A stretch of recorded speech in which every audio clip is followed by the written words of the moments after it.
మొన్న కెప్టెన్ అయినప్పుడు నాగార్జున గారు సెల్యూట్ కొట్టారు.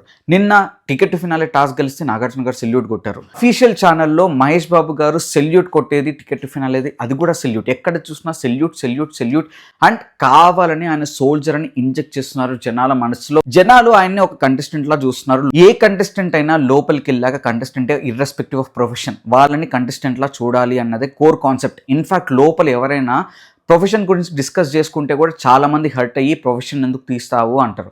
అలాంటిది ఈ పల్లవి ప్రశాంత్ మరియు కళ్యాణ్ పడాలకి మాత్రమే ఎందుకు బిగ్ బాస్ వాళ్ళు కావాలని ఫేవర్ చేశారు. అంత మేకర్సే అఫీషియల్గా ఆయన సోల్జర్ సోల్జర్ సోల్జర్ అని ఇంజెక్ట్ చేయడం ఎంతవరకు కరెక్ట్? అంటే బిగ్ బాస్ వాళ్ళు ఈయన్ని మరో పల్లవి ప్రశాంత్ చేయబోతున్నారా అన్నది నాకైతే అనిపిస్తోంది. అంతకుముందేమో జై కిసాన్ అని ఆయన్ని గెలిపించారు, జనాలు బయటకు వచ్చాక ఎర్రిపప్పులయ్యారు.